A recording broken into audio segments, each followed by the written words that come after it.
Mannan chairman আগে গরিব ছিল, অনেক আঙ্গুল ফুললে কলা গাছ হচ্ছে, অনেক টাকা সম্পদের হ্যাঁ মালিক, বিভিন্ন ইয়াতে টাকা দেয় মানে থামায় রাখতে হয়, এই পর্যন্ত চেয়ারম্যানই করে আসতেছে। আমরা বিএনপি করে নিষ্পেষিত নির্যাতিত, আমরা 5 নম্বর বাসী। আমি আপনাদের মাধ্যমে দেশবাসীর কাছে এটা জানাতে চাই, এই নৌকা মার্কা চেয়ারম্যান আমাদের ইউনিয়নে আর দেখতে চাই না। জনগণকে বিভিন্নভাবে নির্যাতন করতেছে। প্রথম কথা, এই সারা বাংলাদেশের মধ্যে নৌকার অতিথি কোনো চেয়ারম্যান আছে কিনা আমাদের জানা নাই, কিন্তু নৌকা প্রতিক্রিয়া চেয়ারম্যান ইউনিয়নে এসে ক্ষমতা উনি প্রভাব খাটাইতেছে। মানে নালে এখনো আপনার হালুয়াঘাটের 3 নম্বর ব্যক্তি উনি। জুয়েলারের পরে হলো রহমান, তারপরে হলো আমাদের চেয়ারম্যান ভাই। উনি হলো সুবিধাভোগীর দিক দিয়ে উনি 3 নম্বরে। হালুয়াঘাটের এটা সর্বজন গৃহীত এটা। তো উনি এখনো যেহেতু প্রভাব বলেন সবকিছুই বলেন ওরা ঠিক আছে, উনি করতেই আছেন। তো উনি তো মনে করেন যে সবকিছু ম্যানেজ করে হয়তো বা করতেছেন। আপনারা দেখছেন চ্যানেল ইছামতি। আমার নাম হচ্ছে মোহাম্মদ আতিকুল্লাহ, গ্রামের বাড়ি শিমুলকুচি, ভাষা শহীদ আব্দুল জব্বারের ভাতিজা। আমি এই ভাষা শহীদ পরিবারের কিছু কাজের নেতৃত্ব দিই। তবে গত বৃহস্পতিবার 27 তারিখ উপজেলার মাসিক মিটিংয়ে আমাদের পরিবারের বিরুদ্ধে মানে সে এমন কথা বলছে যে আমরা পুরো পরিবার খুব আহত হয়েছি। আমরা পরিবার থেকে, এই পরিবারের তরফ থেকে একটা স্কুল করা হয়েছে, এখানে 10 কাঠা জায়গা দিচ্ছে আমার বড় ভাই সিরাজুল ইসলাম, সেখানে তার 5 জন নিয়োগ দিচ্ছে তার পরিবারের, কিন্তু এই পরিবারের কেউ কোনো চান্স পায় না। তারপরে আমরা একটা ভাষা শহীদ মসজিদ আছে, সেখানে আমরা উপজেলা প্রশাসনের তরফ থেকে মিলাদ আয়োজন হয়, সেই মিলাদ তার এখানে হবে না, তার ওইখানে হইতে হবে তার মসজিদে, এটা আমরা দেই নাই। তারপরে আমি একটা ফাউন্ডেশন করছি, এখানে কার্যক্রম করি, সেইগুলোর মধ্যে সমস্ত প্রোগ্রামের মধ্যে বাধা দেয়। তা আমি যথাযথ কর্তৃপক্ষের কাছে, প্রধান উপদেষ্টা সহ যথাযথ কর্তৃপক্ষের কাছে আমি লিখিত অভিযোগ দিছি। আমি আপনাদের মাধ্যমে দেশবাসীর কাছে এটা জানাতে চাই, এই নৌকা মার্কা চেয়ারম্যান আমাদের ইউনিয়নে আর দেখতে চাই না। জনগণকে বিভিন্নভাবে নির্যাতন করতেছে, যেটা সাধারণ মানুষ ভয়ে কিছু বলতে পারে না। আজকে যে সমিতির কথা হচ্ছে, এই সমিতির আমি একজন সদস্য, 57 নম্বর সদস্য। এই সমিতি তার পকেটে ছিল 16 বছর। আমার নেতৃত্বে এলাকাবাসী যথাযথ কর্তৃপক্ষের মধ্যে অভিযোগ করে তার পকেট থেকে বের করে দিয়ে আসছে। নাজবল ইউনিয়নের যুবলীগের সেক্রেটারির দায়িত্ব পালন করতে। মামুন তার ফুফাতো ভাই, সেও আওয়ামী লীগ করে। তার আরেকটা সৎ ভাই আছে ফারুক, সেও আওয়ামী লীগ করে। আর মন্ডান মাস্টার হলো আওয়ামী লীগের সেক্রেটারি দীর্ঘদিন ধরে সেক্রেটারি। এখন এই যে যারা সমিতিতে আছে তাদেরকে আওয়ামী লীগের ব্যানারে নির্বাচন করতে দিবে না। তুমি কে? তুমি তো আওয়ামী লীগের সেই বহু আগের থেকে দেখে আসছি, দেলোয়ার চেয়ারম্যানের সাথে তুমি দল করো। নাজমুল যদি নির্বাচন না করতে পারে, মামুনও করতে পারবে না, ফারুকও করতে পারবে না, অন্য যারা আওয়ামী লীগের আছে তারা কেউই করতে পারবে না, সোজা কথা। আর তার চেয়ারম্যানই ছেড়ে দিতে হবে। সে যে কাজটা করছে গত বৃহস্পতিবার 27 ফেব্রুয়ারি আমাদের পরিবারের বিরুদ্ধে, ভাষা শহীদ আব্দুল জব্বার পরিবারের বিরুদ্ধে, এইটা ইতিপূর্বে আমরা কখনোই এত বড় সাহসী দেখেটাই বাংলাদেশে এটা হতে। এইটার আমি আপনাদের মাধ্যমে দেশবাসীর কাছে এই বিষয়টা তুলে ধরতে চাই। সে তার স্কুল সংলগ্ন সব কিছু নিয়ে যেতে হবে। আমাদের শহীদ মিনার, শহীদ জব্বারের ছেলের জায়গার উপর একটা শহীদ মিনার আছে, ওখানে আমি ফাউন্ডেশন করছি, 1 একর জায়গা রাখছি রেডি। সে আমাকে সরাসরি নির্বাচিত হওয়ার পরেই কয়েকদিন পরে একটা প্রোগ্রামে আমাকে বলছে, মামা এগুলো সব নিয়ে আমাদের এখানে চলে আসেন। তার স্কুল সংলগ্ন চলে আসতো, কিন্তু শহীদ জব্বারের ছেলে এটাতে এবং পুরো পরিবারের কেউ এটাতে রাজি না। মাসিক সবাই নাকি যে ওইখানে বন্ধের মাঝে শহীদ মিনার, এখানে মিলাদের নামে টাকা নিয়ে আমরা খাই। আমি বলছি যে সব কিছু এখানে নিয়ে আসেন, আপনারা আসেন না, ফরওয়ার্ড টাকায় আপনারা রাস্তা চান। আমাদের রাস্তার বিষয়টা সে সবসময় বিরোধিতা করে আসছে, সব সময়। আজকে আমি মনে হয় 15 বছর ধরে এই রাস্তার জন্য চেষ্টা করতেছি। আমি এই ইউনোর কাছেও আমি লিখিত আবেদন করছি রাস্তার জন্য। প্রথম আলো সাংবাদিক ওনাকে প্রশ্ন করছে, উনি বলছে যে ফ্যামিলি থেকে আবেদন করলে রাস্তা করে দিব। আমি আবেদন করছি, 21-এর আগেই আবেদন করছি। এখান থেকে মিলাদের টাকা দেয়। শহীদ জব্বারের স্ত্রী 2010 সালে ইউনোর কাছে এসে এই মিলাদের সিস্টেম চালু করছেন। 1500 টাকা দিয়েছিল ঐতিহ্যবাড়ি সিরহাটে, সেটা এখন উন্নীত হতে হতে 7000 টাকা আসছে। এই 7000 টাকা নিয়ে নাকি আমরা মিলাদ পড়াই না, আমরা বলি নাকি নিজেই খাই হলাই। এই সমিতিতে আমি 8 বছর একটা সমিতি করছি। বিভিন্ন সময় সে এখানে 11 বছর এই সমিতির নির্যাতন সমিতিতে সে চুষে খাইছে 11 বছর। এখন এই যে মাঝে 3 বছর গেছে সে চুষতে পারে নাই বিদায়, আবার তারপরে দুবাই থেকে এখন কেমনে তার চ্যানেলে নির্বাচন সে করাইবে, তার প্রার্থী কেমনে বিজয়ী করবো, এই প্রচেষ্টায় সে আমার এক বাচ্চা সভাপতি নির্বাচনে আছে, তারে থানা থেকে হুমকি দেখাই দিয়া সে বিভিন্নভাবে যাতে সে আমার বাচ্চা নির্বাচনে না আসতে না পারে এর জন্য সে বিভিন্ন ধরনের প্রতারণা করতেছে। আমরা প্রথম কথা যে এই সারা বাংলাদেশের মধ্যে নৌকার অতিথিয় কোনো চেয়ারম্যান আছে কিনা আমাদের জানা নাই, কিন্তু নৌকার প্রতিক্রিয়া চেয়ারম্যান ইউনিয়নে এসে ক্ষমতা থাকে। আমি 5 নম্বর গাজীপুর ইউনিয়নের চেয়ারম্যান মান্নান সাহেব, আমার সাথে শিমুগুচি মৌজার সাথে আমি 30 জমি কিনে দেশে মুখ করতে থাকি 2 বছর। হঠাৎ একদিন রাত্রে আমার এইখান থেকে 30 শতাংশ হল। এই নিয়ে আমি দেলুয়ার চেয়ারম্যান সাহেবের বিচার সরনাম হই, ডাকতে আসে না, থানা বিচার দিই, থানা আসে না। একদিন প্রশাসনে এটা সে দরবার করে, আওয়ামী লীগের লোক দিয়া সামাদ আর 2 লোক বিচার করে এলে সে আমার কথা কোনো কথা শুনে এলে রায় দিচ্ছে যে তুমি তার। এগুলো বিচারের ফলাফল, এগুলো মান্নান মাস্টারের কীর্তি। মান্নান চেয়ারম্যানে আমার ওয়াইফের মানে জিন্দা থাকলে গুম করে লাইছি, গুম করে হ্যাঁ সার্টিফিকেট দিছি। সার্টিফিকেট দিয়া এই জমির উপর আমি মামলা করছি, মামলা হলে চলতেছে। মান্নান চেয়ারম্যান আগে গরিব ছিল, অনেক আঙ্গুল ফুললে কলা গাছ হচ্ছে, অনেক টাকা সম্পদের হ্যাঁ মালিক, বিভিন্ন ইয়াতে টাকা দেয় মানে থামায় রাখতে হয়, এই পর্যন্ত চেয়ারম্যানই করে আসতেছে। আমরা বিএনপি করে নিষ্পেষিত নির্যাতিত, আমরা 5 নম্বর বাসী। বইটা দাবারিয়া গাড়ি ভাঙছে আমাদের, ভাঙ্গে হারিয়া নির্বাচন করে বাস করছে। আমরা সেই দুঃখ আমরা বেতা কারো কাছে বলতেও পারি নাই। জুয়েলার আরেকে নির্বাচন করতো, সে বলতো আমি আলাদিনের দিনের চারাক পাইছি, মানে টেয়ার পাহাড় পাইছি। জুয়েলার দেয়া মানে প্রমোদমান কেন্দ্রের দেহা টেয়ার পাহাড় হয়েছে। লেখাপড়া করার পর পরে সিরাজ ভাই তার এনে স্কুল করবো, সবাই গ্রামবাসীরা ধরলো 10 কাঠা 50 শতক জমি দিল, আর তার বাবা দিল 8 কাঠা, নুরুল ইসলাম হ্যাঁ দিল 2 কাঠা। 1 একর জমি দেওয়া হইলো, দেওয়ার পর মনে করেন স্কুল করবে। এই স্কুল করার পর আস্তে আস্তে আস্তে আস্তে রাজনীতির মধ্যে জড়াই গেল। মানকির বাবুর নির্বাচন করছে, হ্যাঁ তারপর মনে করেন হ্যাঁ আস্তে আস্তে মানকির বাবু মারা গেল, জুয়েলার হয়েছে, পরে হ্যাঁ টাকা অনেক টাকার মালিক হইল। চেয়ারম্যান হচ্ছে ভোট তৈরি করে আমরা দেলোয়ার চেয়ারম্যান নির্বাচন করছি, আমাদেরকে বাড়িয়া গাড়ি ভাঙছে, হুন্ডার ভাঙছে, অনেক কিছু করছে, অনেক ক্ষমতা দেখায়। আমরা একটা সুইচ গেট আছে, সুইচ গেটের এই সুইচ গেটটা মানে তার কি সারাঙ্গিতে চলবে এটাই মানে একটা কাজ করছে। ওখানে চেয়ারম্যানই সারা বাংলাদেশের কোন জায়গায় চেয়ারম্যান তার দাগ কেমনে থাকে, তাহলে কেমনে থাকে? হ্যাঁ হ্যাঁ মানুষের সাথে খুব আঘাত করে থাকতে পারে। সিরাজ ভাই 10 কাঠা জমি দিছে, স্কুল করছে, এখানে স্কুল করার পরে এখন সে স্কুল চালাইতেছে। উনি প্রধান শিক্ষক, আর ওনার ফ্যামিলিতে আপনারা খোঁজখবর নিয়ে দেখেন, ওনার ফ্যামিলি থেকে 5 জন শিক্ষক আয়া থেকে দপ্তরি থেকে শুরু করে প্রধান শিক্ষক কেরানি ওনারাই। এই গুমুরিয়া পানি ব্যবস্থাপনা সমবায় সমিতির সাধারণ সম্পাদক আমার ভাই, আপন ভাই, আর নাজমুল হলো সভাপতি। এটা কিন্তু মান্নান মাস্টারের করে দেওয়া কমিটি, পকেট কমিটি যাকে বলা হয়। এখন 3 বছর পরিচালনা করছে, কিছুদিন পরে দেখা গেছে উনি যে পকেট কমিটিটা করছে, দেখা গেছে তার উল্টা বিষয়ে কাজ করে। উল্টা বিষয়ে সেক্রেটারিকে বলে যে ছোট ভাই তুমি আমার ছোট ভাই, এইভাবে কাজ করো। সেক্রেটারি বলে না ভাই আমি তো এইভাবে কাজটা করতে পারবো না, কাজটা এইভাবে করতে হবে। তখন দেখা গেছে সেক্রেটারি ওনার কাছে কাল হয়ে গেছে। সভাপতিকে বলে সভাপতি উল্টা পিঠে কাজ করে, তখন সভাপতি ভালো না।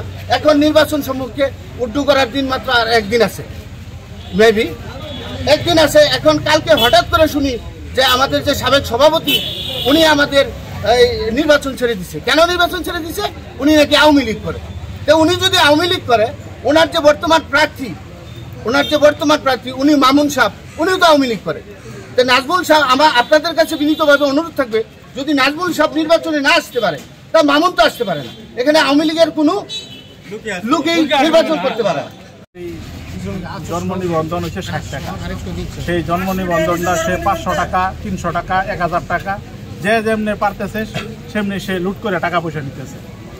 আর সেই যে সুইচ গেটের যে নির্বাচনটা হইতেছে, বিগত দিন সে কমিটি করছে, কাউকে নির্বাচিত করতে দেয় নাই। সে একটি মাত্র লোক ছিল কাশেম মুন্সি, সে বিএমপি করতো, তাকে আপনার মামলা দিয়া তার 9 বছর তারে এই দরাদরি হস্তান্তর করছে। সবটি নির্বাচনের মাধ্যমে আপনার সে সিলেকশনে দেওয়া দিছে প্রার্থীতা, সে 1 লাখ 2 লাখ টাকা খায়া সবটাকে সিলেকশনে দেওয়া দিছে। একমাত্র কাশেম মুন্সি বিএমপি ছিল বিদায় তাকে আপনার তার সাথে আরেকজন আওয়ামী লীগের লোক আইনে হাইরা তার সাথে আপনার প্রতিদ্বন্দ্বিতা লাগাইছে, নির্বাচন দেওয়া দিছে সহসভাপতি পদে। আর কোনো পদে নির্বাচন হয়েছে না, শুধু সহসভাপতি পদে নির্বাচন হয়েছে।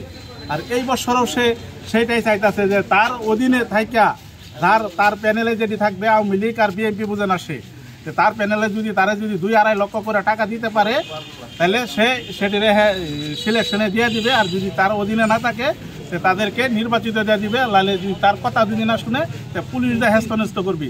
আমার কথার প্রশ্ন হলো সেটাই যে আওয়ামী লীগের একটি চেয়ারম্যান হইয়া, আওয়ামী লীগের সেক্রেটারি হইয়া বিগত দিন লোকজি বটে বাড়িয়া সে চেয়ারম্যানই করছে, এই এখনও যদি এই বিএমপি ইয়াতে আইসাও যদি সে হয়, এখনও যদি সে ইয়াটা দেখায়, প্রভাবটা দেখায়, তাহলে আমরা এই 5 আগস্টের ইয়াটা আমরা 7টা পেলাম কোথায়?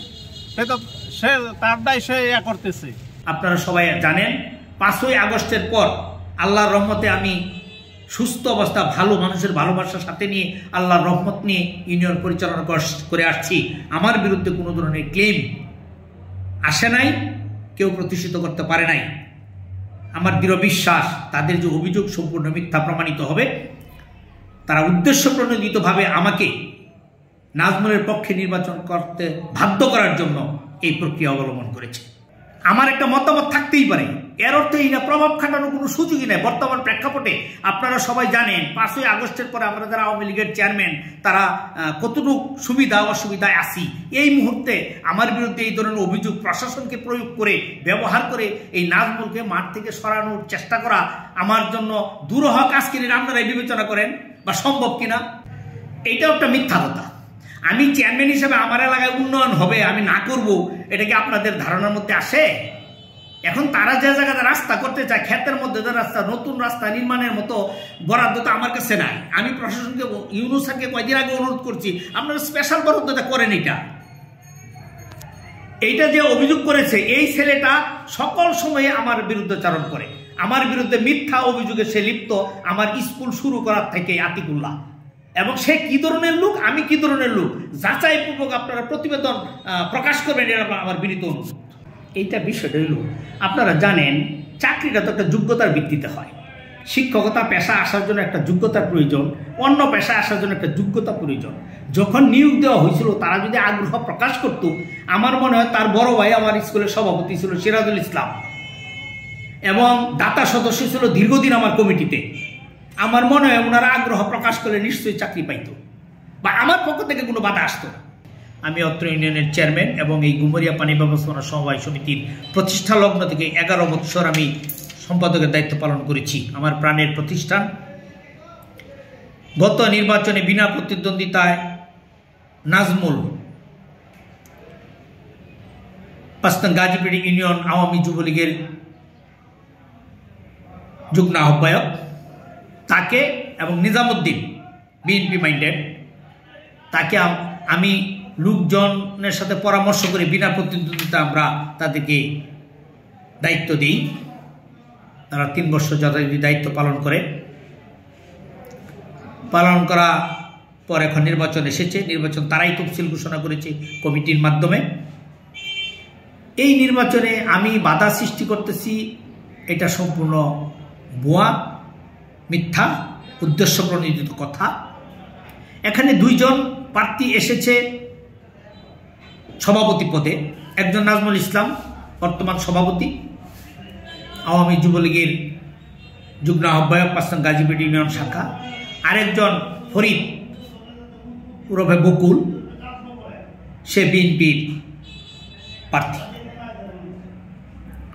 নাজমুল এবং তার সাধারণ সম্পাদক নিজামুদ্দিন তারা বিগত 3 বছর যে সমিতি পরিচালনা করেছে, এতে আমার দৃষ্টিতে অর্থ আত্মসাতের ঘটনা রয়েছে। প্রায় 40 লক্ষ টাকার একটা হিসাব আমার মতে এটা সমিতির টাকা হওয়ার কথা, কিন্তু তারা আত্মসাৎ করেছে। আমি সঙ্গত কারণেই তাদেরকে আর সাপোর্ট করতে পারি না। আমিও একজন ভোটার, সেই ভোটার হিসাবে আমি ফরিদকে সমর্থন করি। বকুল এইটার খুব সরল, এই নাজমুল ইসলাম এলাকার কতিপয় লোকজনকে উদ্বুদ্ধ করে অর্থের বিনিময়ে আমার ধারণা আজকের এই মানববন্ধন করিয়েছে। 40 বলছে, সে অনুমানের উপরে বলছে, আমি অনুমানের উপরে কোনো কথা বলি না। এখানে বালু কত টাকার বিক্রি করছি, এখানে আমার কাছে তথ্য আছে। যে কেউ যদি বলে যে 40 লক্ষ টাকা, তার বলার উপরে তো চলবে না। এখানে তথ্য আছে আমার এখানে প্রতিষ্ঠানে, যত টাকার বালু বিক্রি করছে আমার এখানে তথ্য আছে। এই বালুটা বিক্রি করছি এবং বালুটা বিক্রি করার পরে যেটুকু প্রফিট আসছে প্রতিষ্ঠানের কার্যক্রম চলতেছে। এখানে বালু বিক্রি করে যে প্রফিটটা এখানে অ্যাক্সেস পাইছে, এটার জন্য তো প্রতিষ্ঠান টাকা পাইছে। এই প্রতিষ্ঠান এই চাহিদা মিটাইতেছে বিভিন্ন কার্যক্রম করিয়া। এখানে আমরা এই গত মাসে একটা সিদ্ধান্ত নিছি যে আমরা একটা গভীর নলকূপ কাটবো। গভীর নলকূপ যে জরিপাগঞ্জ রোডের এই পাশে গাড়ি, তাহলে আমরা আরো 100 একর জমি আবাদ করতে পারবো। এই প্রতিষ্ঠানে আমরা যখন আসছি ব্যবস্থাপনা কমিটি হইয়া, এই প্রতিষ্ঠানে প্লাস্টিক চেয়ার ছিল না বসার ব্যবস্থাপনা কমিটির। আজকে আমার প্রতিষ্ঠানে যান, আপনারা আসছেন, যান দেখেন আমরা কি করছি। আমার মুখটা বললে চলবে না, এটা বাস্তবতা থাকা লাগবে। এখানে চেয়ারম্যান মহোদয় কি বলছে সেটা তো দেখার বিষয় নাই, প্রতিষ্ঠান কি করছে সেটা হলো দেখার বিষয়। আমি একটা কথা বলি, চেয়ারম্যান মহোদয় আছে, উনি জ্ঞানী মানুষ, আমার বড় ভাই। আমরা যখন এইখানে নির্বাচনের সিদ্ধান্ত নিছি এবং এজিএম এর সিদ্ধান্ত নিছি, আমরা এই প্রতিষ্ঠানে কাজ করছি। সে বড় ভাই, তার কাছে আমি গেছি, সভাপতিও তার ছোট ভাই সেও গেছে। আমি আমার স্থান থেকে বলছি যে ভাই দেখেন, এই প্রতিষ্ঠানে আমরা 3 বছর কাজ করছি। এই প্রতিষ্ঠানটা আমরা যখন আসছি তখন নির্বাচিত হয়েছি না, আমের মতো করে এই এলাকার এই প্রতিষ্ঠানের কল্যাণের জন্য আমরা এই এলাকার জনগণ আমাদেরকে বানাইছেন। ভাই আমরা এখানে কাজ করতে গিয়ে যদি কোনো ভুল করে থাকি, তাহলে ভাই এই প্রতিষ্ঠানের দিকে দৃষ্টি রাখিয়া মানুষের কল্যাণের জন্য হয়তো আমার কথা অনেক সময় শুনতে পারছি না। আমরা 10টা কাজ করছি, 2-1টা ভুল হইতেই পারে, আমরা যেহেতু মানুষ। কিন্তু চেয়ারম্যান মহোদয়ের সাথে আমার ব্যক্তিগত কোনো রাগও নাই, তার সাথে আমার কোনো হিংসাও নাই, ঝগড়াও নাই। আমি আমার স্থান থেকে বলবো, আমার চেয়ারম্যান মহোদয় কি চিন্তা করছে সেটা তো আমার জানার প্রয়োজন আমি মনে করি না। এটা আমার সাথে ঘটনা হয়েছে, আপনার মনে করেন যে আমি এইখানে প্রার্থী হয়েছি, সভাপতি হিসেবে প্রার্থী হয়েছি। নির্বাচনটা সুষ্ঠু করার জন্য যা কিছু করা লাগে আমরা করতেছি। তো এই সুষ্ঠু করার অবস্থায় হঠাৎ করে মনে করেন যে আমাকে বিভিন্ন ধরনের হুমকি দামকি সাথে দেওয়া শুরু করলো যে আমি এখানে নির্বাচন করতে পারবো না, আমাকে নির্বাচন করতে দেওয়া হবে না। ইভেন কি থানা থেকেও ফোন আসলো যে আপনি নির্বাচন করেন না। তো ওনার সাথে আমাদের পারিবারিক একটা ঝামেলা আছে আগে থেকে। পারিবারিক ঝামেলা বলতে, আমরা শহীদ পরিবারের একটা লোক, উনি সবসময় আমাদেরকে দাবায় রাখেন, আমাদেরকে বিভিন্নভাবে হয়রানি করেন, আমাদেরকে উঠতেই দেন না। আমাদের রাস্তার জন্য আমরা যদি ওনাকে যাই তো উনি আর আমাদেরকে অপমান অপদস্থ করেন যে আমরা অন্য জায়গায় ক্ষেতের মধ্যে শহীদ মিনার করে দিচ্ছি। এগুলি নিয়ে সবসময় বিভিন্ন ধরনের হয়রানি করেন। আর এই নির্বাচন বিষয়ে উনি সরাসরি মনে করেন যে আমাকে চাপ প্রয়োগ করতেছেন যাতে আমি নির্বাচন না করতে পারি। আমাদের এইখানে 1,22,00,000 টাকার আমরা একটা কাজ আমরা পেয়েছি। এই কাজগুলি আপনার এলজিডি মন্ত্রণালয় থেকে দেওয়া হয়। আমরা এই কাজ করতে যাই মনে করেন যে কাজ করছি, বর্ডার বেল্টে কিছুটা কাজ করতে পারি নাই, যার ধরুন প্রায় 27 লক্ষ টাকা আমাদেরকে কম দেওয়া হয়েছে। মানে যেটুকু ওনারা মেজারমেন্টে পাইছে ওইটুকু টাকায় দিছে। আর কারচুপির বিষয়টা যদি আপনি সুনির্দিষ্ট কোনো তথ্য পান তাহলে আপনি আমার বলতে পারেন। আমার জানা মতে এখানে কোনো ধরনের 6-9 কিছুই হয় নাই। ইভেন কি এখানের একটা লভ্যাংশ আমরা সমিতিকে দিয়েছি, এবং এই পূর্ববর্তী কোনো কমিটি এই লভ্যাংশটা সমিতিকে দেয় নাই, যেটা আমরা আপনার জমা খরচের খাতা দেখলে আপনি দেখতে পারবেন। কারণ উনি 11 বছর এই প্রতিষ্ঠানের সেক্রেটারি ছিল, 11 বছরে কি কাজ আসে নাই? আমরা যখন কাজ আসছে আমরা ওনাকে দিয়ে উদ্বোধন করাইছি, কাজ এত টাকার কাজ। কিন্তু আমার পূর্ববর্তী সময়ে যে এত কাজ আসলো, কেউ তো একটা কাজ জনসম্মুখে বলে নাই। আর ওনার আমলে যে 3 বার নির্বাচন হলো এই সমিতির, কেউ কি বলতে পারবেন এই এলাকার লোকজন যে নির্বাচনের কোনো ঘোষণা দেওয়া হয়েছে? গড় কমিটি ওইখান থেকে করা হয়েছে। আপনি আমার বিরুদ্ধে যে অভিযোগটা আসছে আপনারা তদন্ত করার জন্য ব্যবস্থা করেন। আমি সঠিক উত্তর না দিতে পারলে আপনারা দেশের প্রচলিত আইন অনুযায়ী যেটা হবে আমি ওইটাই মাথা বাঁধবো। আপনারা এইখানে যে LCS কমিটি হয়েছে তাদের মাধ্যমে কাজ করা হয়েছে। আপনারা এই হালুয়াঘাট LGD আছে, ময়মনসিংহ LGD আছে, তারপরে ফিনিশিংয়ে তো ঢাকা থেকে লোকজন এসে মাপ যোগ করে। ওনারা মাপ যোগ করার পরে একটা মেজারমেন্টে যতটুকু বিল আসছে আমাকে অতটুকু বিল দেওয়া হয়েছে। এইখানে আমার কিছু লাভও হয়েছে, আমি তো অস্বীকারও করতেছি না। আমি কাজ করে আমার কিছু লাভও হয়েছে, লাভ না হলে আমি সমিতিতে দিলাম কই থেকে। আমি চাইতেছি এখানে সুষ্ঠু এবং সুন্দর নির্বাচন হোক এবং ওনার যে কালো ছায়া এটা থেকে আমরা সকলে যাতে মুক্ত থাকি। উনি মনে করেন ওনার পাওয়ার বলে আগে মন্ত্রী দিয়ে পাওয়ার করতো, এখন কই থেকে উনি পাওয়ার পাই এটা আমি জানি না। এখন আমাদেরকে সব সময় মনে করেন যে গলা চাইপা ধরতে চায়, আমাকে বিভিন্ন সময় হুমকি দেওয়া হয় যে আমি নির্বাচন করতে পারবো না। উনি প্রভাব খাটাইতেছে, মানে নাহলে এখনো আপনার হালুয়াঘাটের 3 নম্বর ব্যক্তি উনি। জুয়েলারের পরে হলো রহমান, তারপরে হলো আমাদের চেয়ারম্যান ভাই। উনি হলো সুবিধাভোগীর দিক দিয়ে উনি 3 নম্বরে। হালুয়াঘাটের এটা সর্বজন গৃহীত এটা। তো উনি এখনো যেহেতু প্রভাব বলেন সবকিছুই বলেন ওরা ঠিক আছে, উনি করতেই আছেন। তো উনি তো মনে করেন যে সবকিছু ম্যানেজ করে হয়তো বা করতেছেন। সবার আগে সর্বশেষ সংবাদ পেতে আমাদের চ্যানেলটি সাবস্ক্রাইব করে বেল আইকনে ক্লিক করে রাখুন। ধন্যবাদ।